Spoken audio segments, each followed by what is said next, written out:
I kissed him goodbye at the airport and ran straight into another man's arms. I thought I covered every detail of the lie until he unpacked my suitcase himself. Tucked inside a side pocket was the hotel receipt. 1 room, 2 dinners, and champagne. All it took was that tiny slip of paper to ruin everything. My marriage, my family, my entire life. I thought I had it all figured out. I thought I was just blowing off steam. I convinced myself it was harmless. He didn't have to know. Our marriage became too stale, too boring for me. He became too comfortable, too trusting, and I took advantage of that. See, it hadn't always been like this. I was faithful. I loved him. No, I love him. Believe me, I still do. But somewhere along the lines, we lost that spark. The date nights vanished, intimacies became a routine to play, and we became more of roommates than lovers. So I started looking for the spark I had lost, and all the while he was unaware I had been planning it for weeks. When the day finally came, I kissed Owen goodbye, like I always did before a work trip. Lightly, softly, the kind of kiss that said, "I love you, but I'm late for my flight." And in that moment, I saw everything I was about to destroy reflected in his tired but trusting eyes. He handed me my suitcase with both hands like he was still trying to take care of me, even when I was the one leaving. I told him I'd text when I landed. I told him not to wait up. He smiled and said he'd miss me, and then I left. But I wasn't flying out for work. There was no conference in Seattle, no corporate retreat. I booked a weekend getaway in Chicago with someone I never should have answered a message from. His name was Trevor, an old college flame, someone I had blocked years ago for a reason. But he messaged me out of nowhere 2 months earlier, and I replied when I shouldn't have. The conversation started, innocently enough, catching up on life and careers, old memories. But it shifted. Quickly, Trevor made me feel seen in ways Owen hadn't lately. That's not an excuse. It's just the ugly truth. Owen had been working longer hours, tired all the time. We barely talked anymore outside of to-do lists and bills. I missed feeling wanted, desired. Special. Trevor gave me that in words. In tone, in timing, and eventually in person. I wish I could say that weekend in Chicago was the first time that it was a single lapse in judgment. A one-time mistake brought on by loneliness. But it wasn't. The truth is, I had been seeing Trevor for weeks. Sometimes for coffee, sometimes for more. Always in secret. Always with lies tucked carefully between work meetings and errands. I'd tell Owen I had a late call or drinks with coworkers, and instead I was slipping away to be with someone I had no business touching. I wore my wedding ring the whole time, lied with ease, smiled at Owen like I wasn't tearing our life apart behind his back, and each time I swore it would be the last. Each time I promised myself I'd cut Trevor off, that I'd fix things before they went too far, but they already had, and I kept choosing the lie. I kept telling myself I had control over it, that I was just trying to feel something. I'd been missing something, harmless, temporary. That as long as I came home, cooked dinner, kissed Owen goodnight, I wasn't really doing damage. But that was a lie too. Every message I answered from Trevor chipped away at the truth I had with Owen.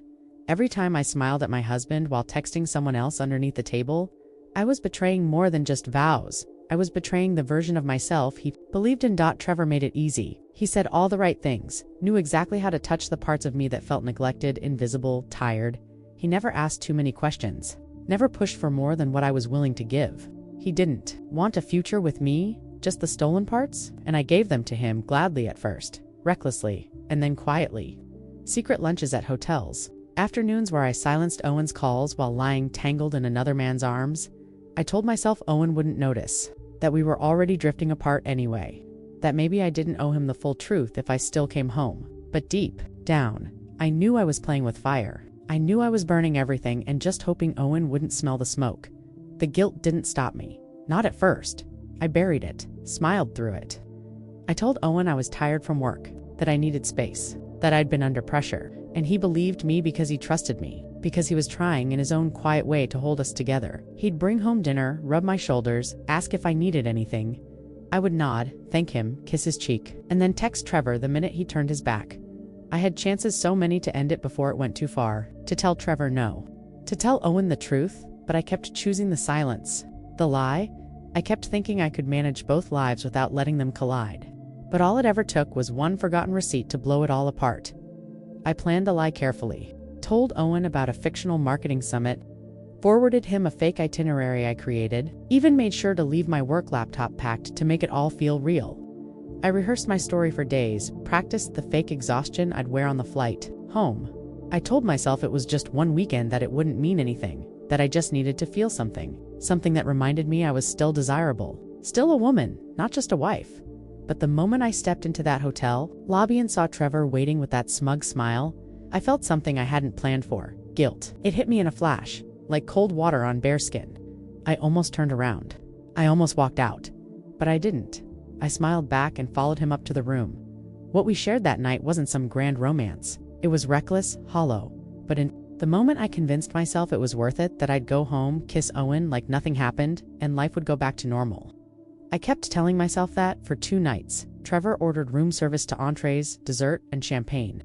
"We deserve it," he joked. He even signed it to the room, laughing as he said, "Put it all on the company card, right?" I laughed too, that nervous, guilty kind of laugh. The kind you only give when you know deep down you're already in too deep. When it was over, I didn't cry. I just packed my things, said goodbye like it was some twisted business transaction, and flew home Sunday afternoon. I rehearsed my exhaustion. I even rubbed my eyes before stepping off the plane, practicing yawns like a performance.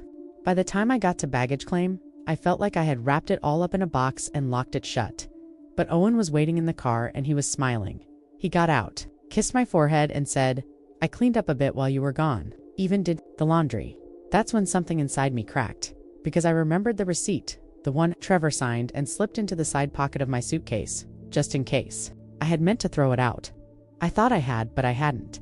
And now my husband had touched that suitcase. He had opened it. And I didn't know yet if the box I locked had already been ripped wide open. I couldn't breathe. I smiled through it. Forced some joke about how I missed our coffee machine more than anything else on the trip. Owen laughed softly, like always. But something about his eyes felt different. Focused, not angry, not even suspicious. Just watching. And that scared me more than if he'd been yelling. We drove home in silence after that. I kept waiting for him to say something, anything. Ask about the conference. Mention my coworkers. But he didn't.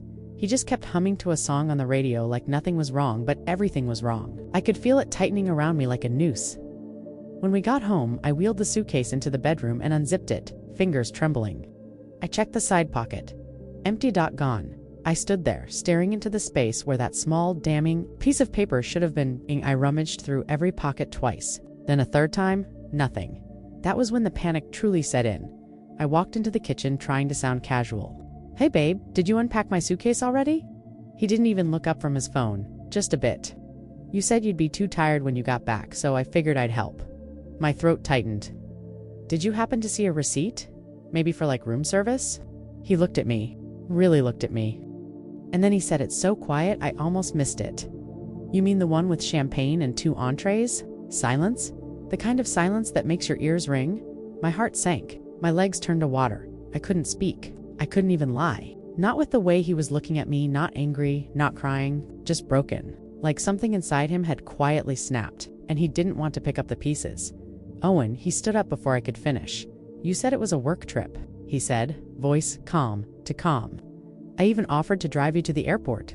At 6 in the morning, remember, I packed your charger. I ironed your blazer." I started crying. Real tears, not performative ones. Because in that moment I knew there was no way to crawl back from this. He didn't have to scream or curse or throw things. His disappointment was louder than any of that. "It was a mistake," I whispered. "Yeah," he said. "I figured." "I didn't mean it wasn't supposed to be romantic," he cut in. "Meaningful, ongoing. I don't really care, Sarah." I reached for his arm and he pulled back like I was poison. That hurt more than anything. He had always let me touch him, even in our worst moments. This time he flinched. "You weren't even going to tell me?" he said quietly. "I was scared," I whispered. Not scared enough to say no to him. That shattered me because he was right. I had chances, dozens of them, to walk away. But I didn't. I chose it. He walked past me, heading to the hallway. "Owen, please can we talk?" "I think we just did." He closed the door to the guest room behind him. Not slammed. Just closed, softly, cleanly. Like he was done. I didn't sleep that night. I lay in our bed, alone staring at the ceiling while every second crawled past like a sentence I couldn't finish. I kept hoping to hear the guest room door open, hoping he'd come back and scream, cry, anything.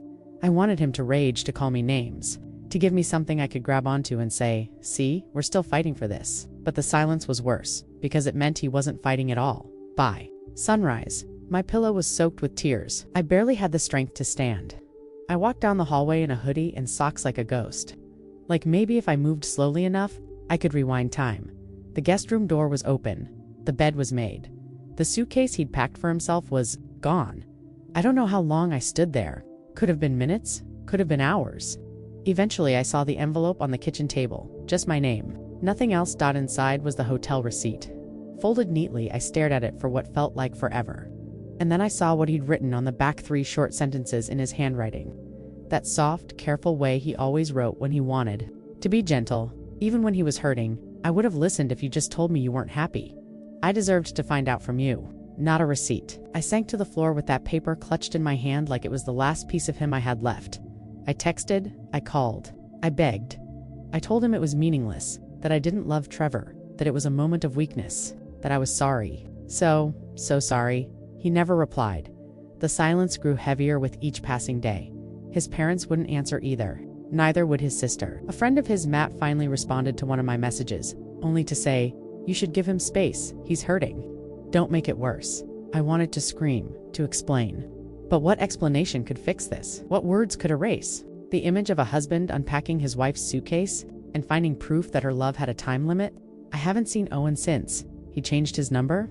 Moved out of our apartment while I was at work 2 days later. I came home to silence and a hollow drawer where his clothes used to be. Even the picture frames were gone. I still wear my ring sometimes, not because I think he'll come back, but because taking it off would mean admitting the story is over, and I'm not ready for that. I said it was a business trip, but all it really took was one folded receipt to ruin everything. And now, no matter how many times I replay that weekend, in my head, I always land in the same place. He's not coming back.